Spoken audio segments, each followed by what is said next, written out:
So, now we will understand the concept of group communication.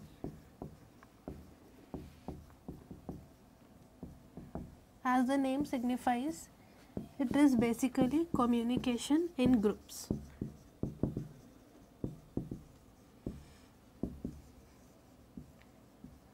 The benefit of this kind of communication is that you can interact with many people at one time. So, this is obviously time saving and convenient for both speaker as well as the listener. So, interaction with many people at one time is possible through group communication. Now, many a time the term group is misinterpreted.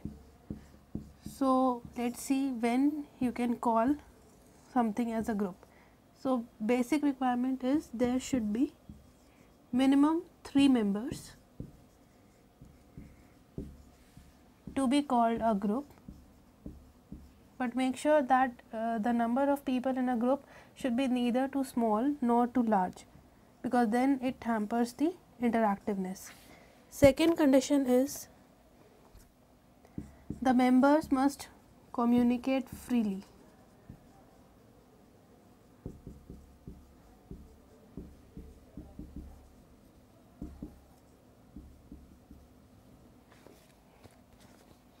And lastly, the group should have a common known purpose.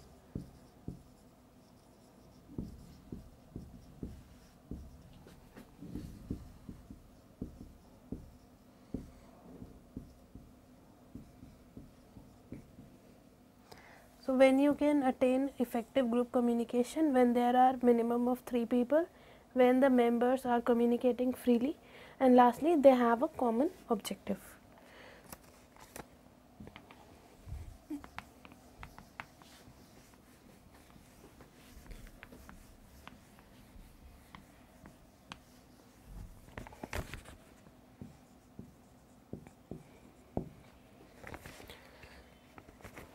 Now, how can group communication be implemented? So, we will understand the implementation of group communication.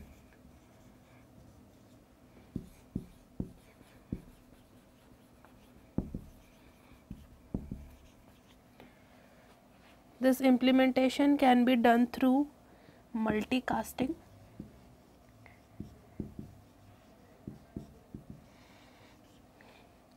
then secondly it can be done through broadcasting,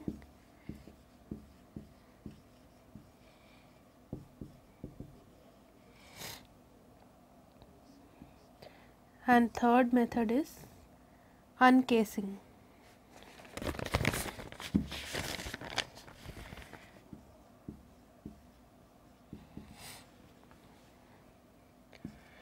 Multicasting is a technique in which a special address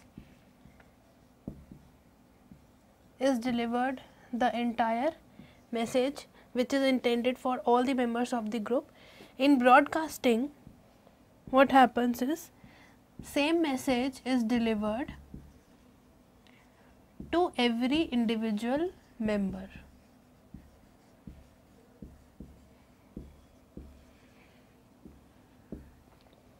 And in uncasing, a separate packet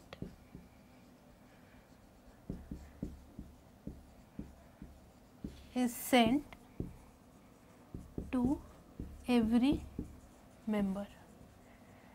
The difference between broadcasting and uncasing is that in broadcasting the message is announced and it automatically is announced in a way that everyone will receive it.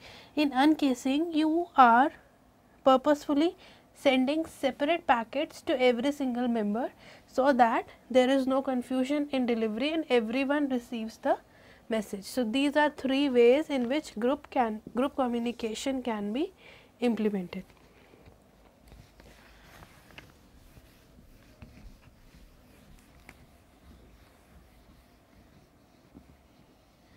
Apart from these implementation methods, you can also rely on some kind of lists for your effective implementation.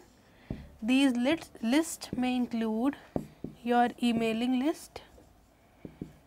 This means it is very beneficial if you are ready with a predefined list of people whom you will contact through email. So, this list will help you that every time you will convey the message through this list only, and you need not separate out the people for whom the email has to be designed. Then second list is your discussion list. Then there are some people with whom the matter needs to be discussed before sending it to all. So, you can make a separate list of those people. Then third list is announcement list.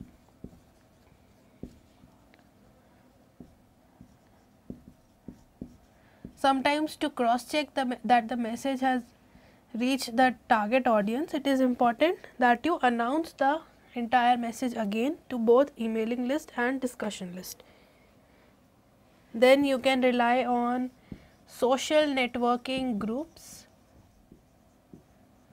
means you can make a common group on a social networking site, say Facebook or a Google group. So, this will again be very convenient for both the people as well as the sender.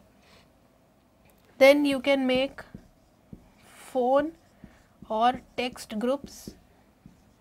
This means delivery of message either through text message or a common call system. Then lastly, you can also rely on a wheel. Wheel means where the people are categorized depending on their level of hierarchy, means you can like this is higher level employees, then lower level. So, the message that is intended for these people, this can be communicated to them, and then they can be instructed to further email it to those who are of the lower category. So, these are different lists that assists in group communication.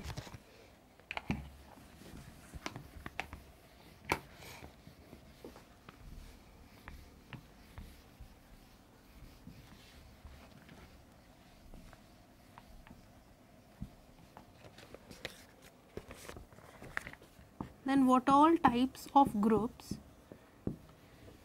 can be there to ensure effective communication? So, we can make two broad categories wherein one main category contains your primary group, secondary group,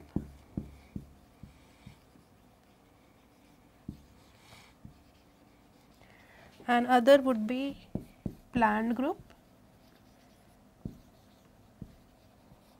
and emergent group.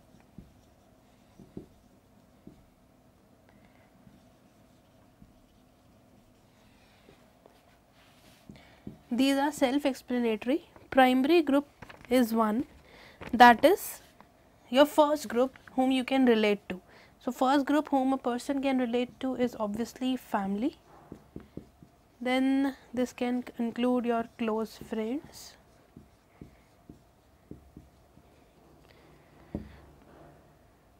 The basic characteristic of primary group is that there is very high level of interdependency.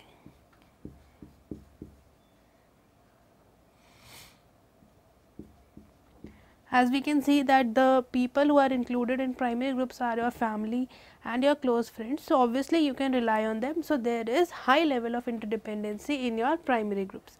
Then secondary groups are those that are formally organized, means you do not choose to be with them or associated with them on your own will, but due to falling in your professional criteria or from in the hierarchy that you need to follow. So, they are formally chosen. So, an example of this kind of groups can be your trade unions. Like every organization these days have a trade union who is fighting for the rights of the employees. So they were not destined to just fight for those particular employees only, but they have been hired for you to fight for you. So they come under your secondary group. Then second main category is of planned and emergent group. Planned groups are those which are specifically formed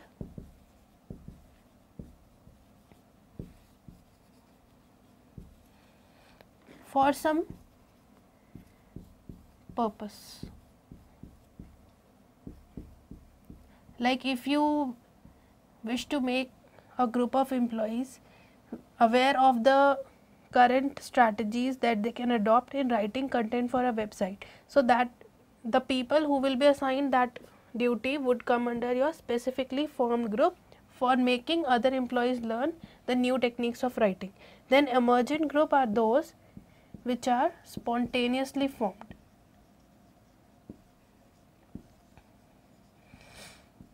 Like in case of group discussion, you need to give an employment test where a GD has to be conducted. So in that case, you never know that which all people will come in your group. So this group is formed spontaneously. So it will come under your emergent group. So these are four major categories of your groups.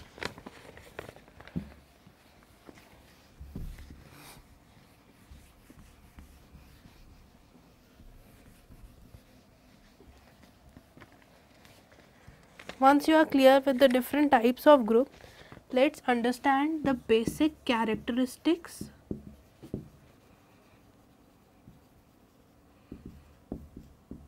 of a group.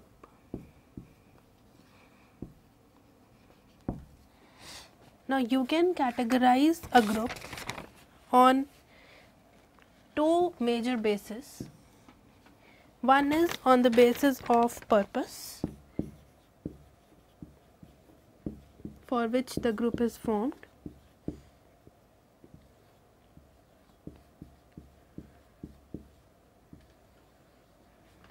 and second is based on your group roles. Means the people who are in that group, what all role they need to perform. Depending on the purpose, groups can have three major categories, which are primary,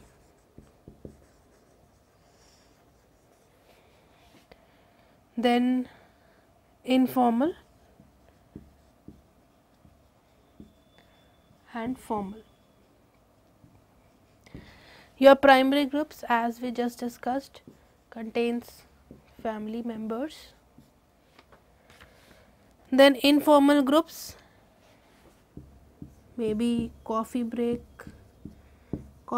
groups, like people you interact only during this particular break. Then formal groups are planned, or you can say result of organizational hierarchy.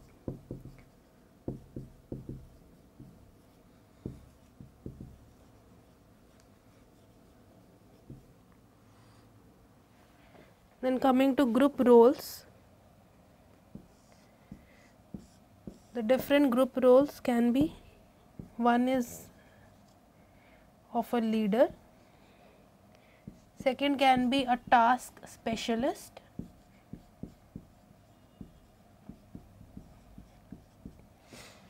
then HR specialist, and last are self-service.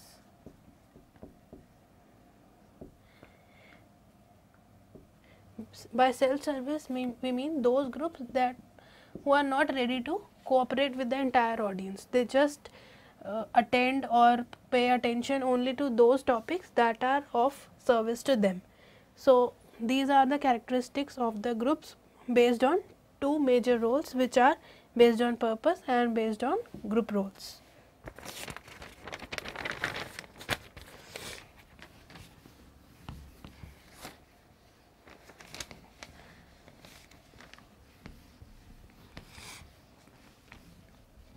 we will specifically have a look at different means of group communication.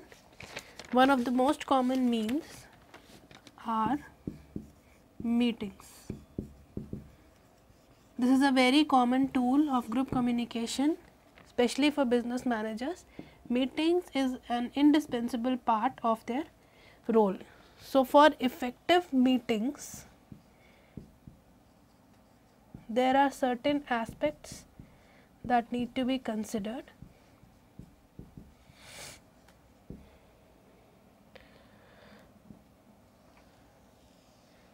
Some questions that need to be answered to understand the effectiveness.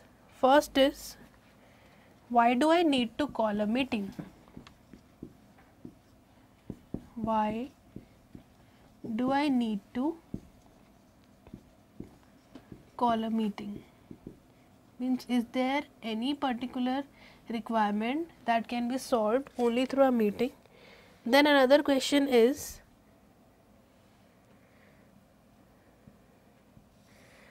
why do I need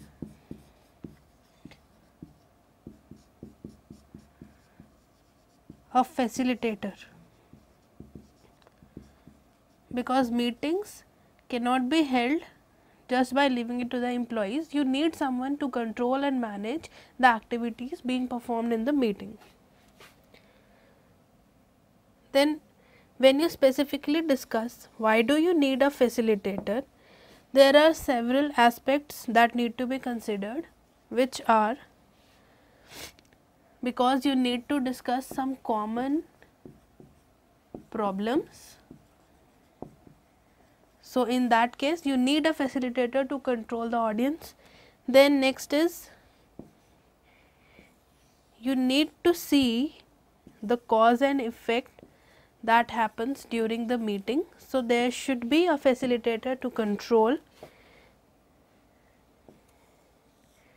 Then another aspect can be cures and fixes, like whatever decision is being taken, whether the same is actually a cure of the problem or not. Then for effective meeting, one more aspect can be, if you really have to run a meeting, means are there other tools through which the problem can be solved or not. If you really have to run a meeting.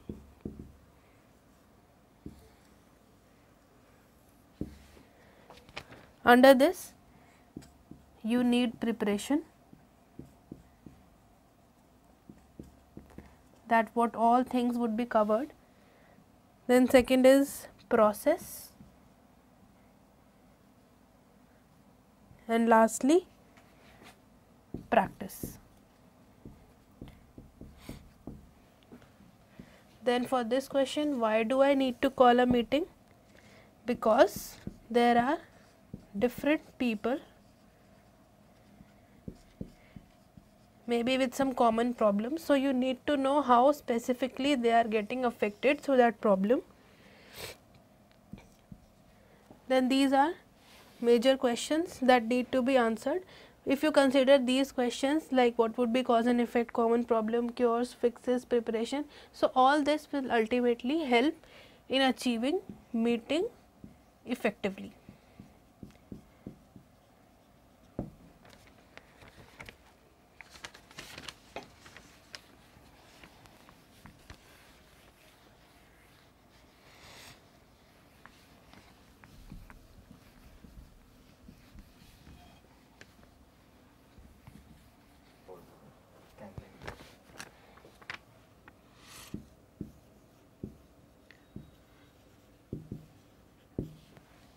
After understanding those questions related to meetings,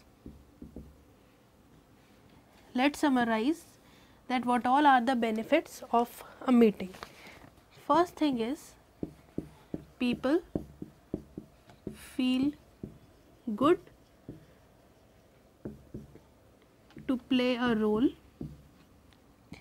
because when you call people for a meeting, they actually feel good that they are being asked about their problems. Second, This allows people to set off their frustrations, maybe regarding work or personal problems. Third is, it obviously increase employee motivation, because when you make someone feel wanted, so this acts as a great motivator. Another benefit is it promotes interactiveness, because most people are often busy in their work and they hardly get time to interact with other team members. So, meeting is a good way to interact with your fellow mates. This was all about meetings.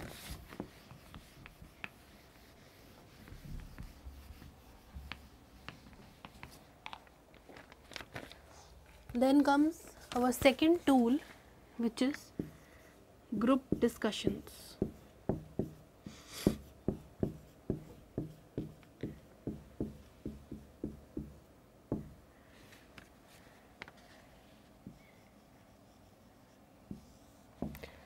In group discussions, what happens is that a verbal dialogue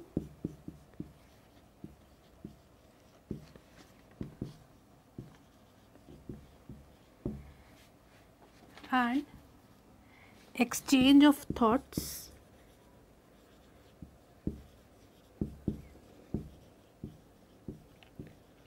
take place.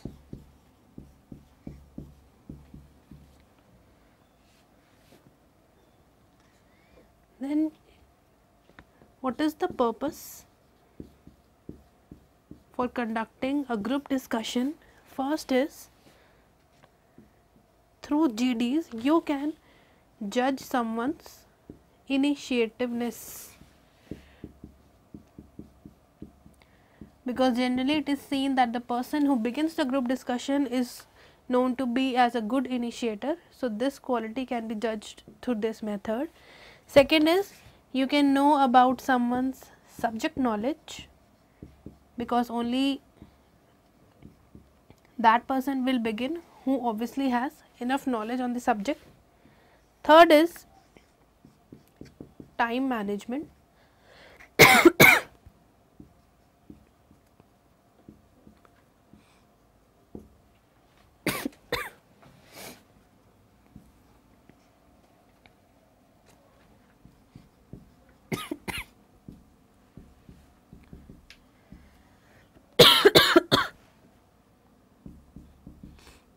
Communication skills.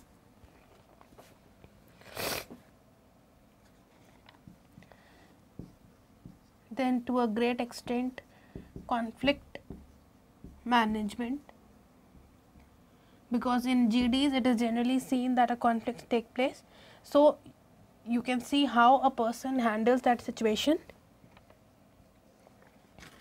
Then a very important point, persuasiveness, how good one person is in convincing the other for his point of view.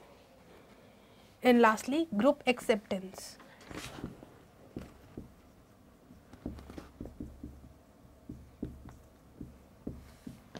All these are purposes for which group discussion needs to be conducted. So, those jobs in which all these qualities need to be judged, so generally they prefer a group discussion then followed with an interview.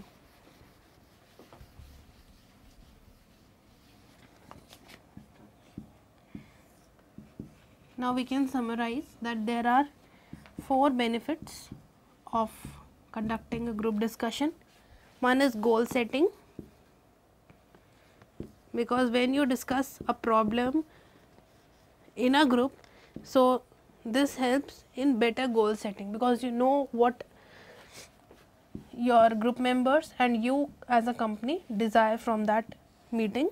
Then it is identification of alternatives,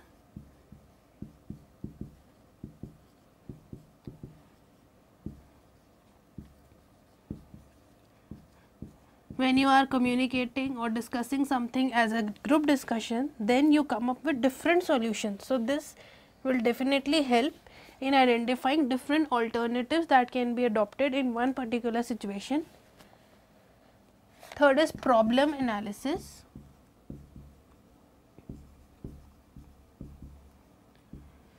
You can get deeper insight into the problem and how the same can be solved in an effective manner.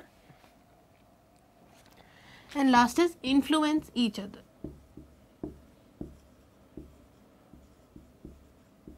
It is quite obvious that if some situation or discussion has been done in a group, so in that case all the members influence each other because they are exchanging, they are sharing their thoughts. So, obviously that will create an influencing effect. So, broadly we can say there are 4 benefits of group discussion, which are goal setting 1, identification of alternatives 2, problem analysis 3, and finally influence each other.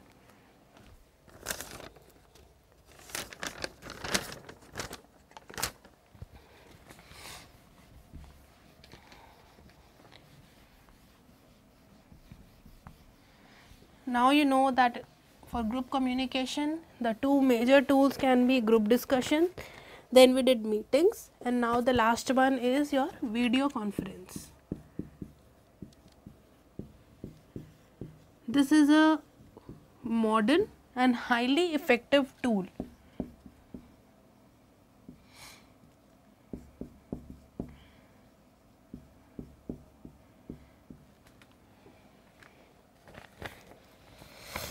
In this, there is high use of technology.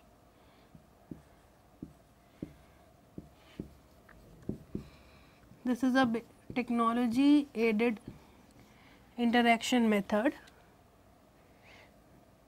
that allows interaction between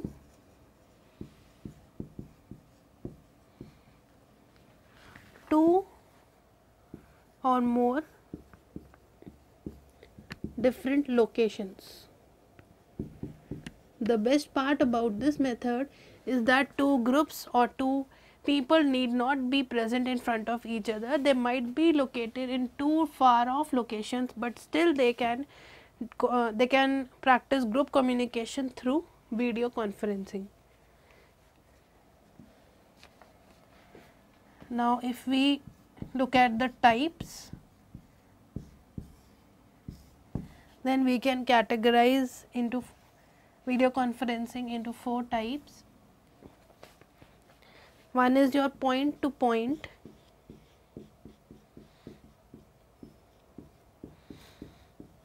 video conferencing. Second is group video conference.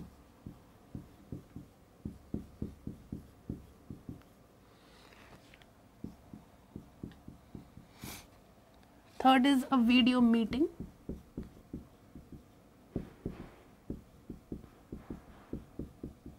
And last is a webinar.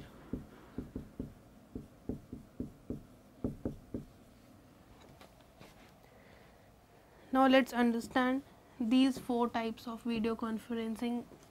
First is point to point. In this, both parties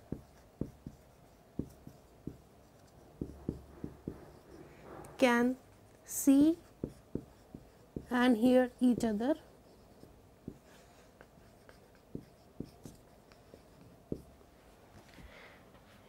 In a group video conference,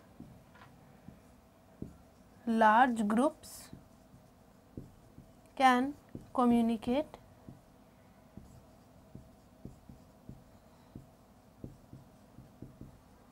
together. Then a video meeting, there are different roles that people are playing. So, you can say that this is a role based video conference.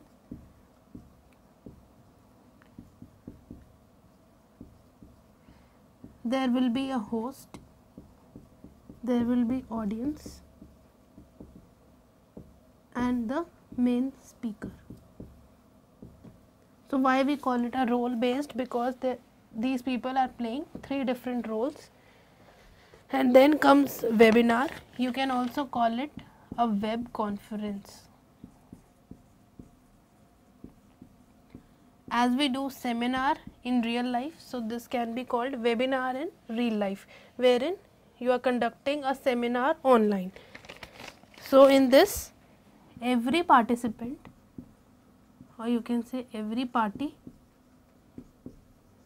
connects individually.